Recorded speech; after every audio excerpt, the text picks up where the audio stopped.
What's up, guys, and welcome back to my channel. Welcome to the post-match analysis of Manchester United's embarrassing, heartbreaking 3-1 loss to Brentford. Without further ado, let's get into it.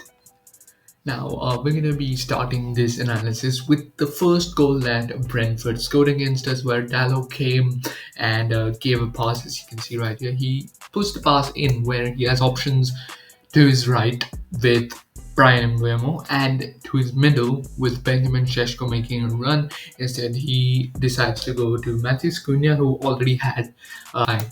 And three of our defenders, all three of them, Matthijs de Ligt, Harry Maguire, and Luke Shaw, thinking it was offside, and they just left it. Due to that, because in the Premier League, referees are always unpredictable. Sometimes they give the proper call, sometimes they don't. But our players were thinking it was offside. The referee will definitely give the call.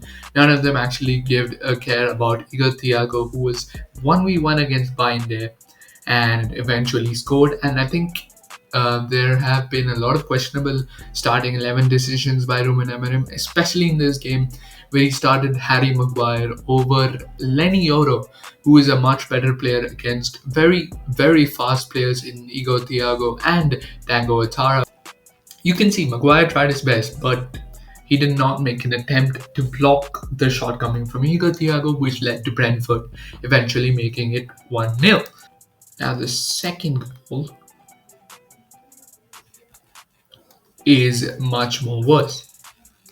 Over here you can see de Ligt and Luke Shaw went to mark him but didn't make any attempt. Now, find it's a great save, but he could have done better rather than parrying it right back to a Brentford player, Igor Thiago, who was actually free, and Dalot didn't do anything. Neither did Luke Shaw. That was not proper marking, not proper defending, which eventually led to Brentford making it 2-0. Now, of course, one very mini positive of this game was Benjamin Šeško scoring his first goal. Really happy for him, really good finish, of course. Now, Patrick Dogu did really well, even though people are still criticizing him. He did really well to make something of that not so good pass by Manuel Ugarte.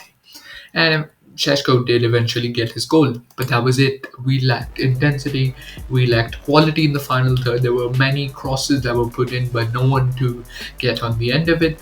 The third goal, Binder could have done much better. Now, this penalty, I still don't understand how it is not a red card. Yes, it's a penalty, but everyone can clearly see that Brian Mbeumo was pushed down, because if it was a denial of a clear goal scoring opportunity, because if Brian Mbeumo hadn't been brought down, he would have definitely smashed that in to make it 2-2. Now, the defender, Brentford defender, is the last man. How is that? That's one of the most clearest red cards I've ever seen, but the ref didn't give it. Now, yes, scoring the penalty would have definitely changed the game. Bruno Fernandes, not his best penalty, very less power, especially against a goalkeeper like Kelleher, who's a former Liverpool keeper. Finally, for the third goal, you can see all of our defenders are back. There's no one there to cover or to help de Ligt and Yoro. Dogu is way back, way more on attack. Kobbie Mainoo is way in front.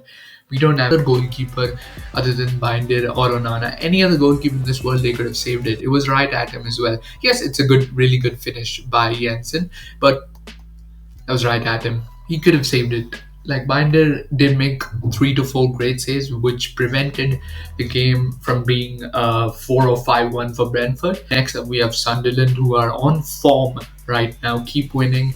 And as I said, there are many questionable decisions, of course. Playing Bruno Fernandes once again in the role that is not his best, instead of playing him either in the number 10 or giving him a little bit of rest and playing the midfield two of either Mason Mount and Kobbie Mainoo, something different, something better than Bruno Fernandes playing deep in midfield. If you guys did enjoy this post-match analysis, feel free to drop a like in the video, subscribe to the channel. I'll see you guys for the next one.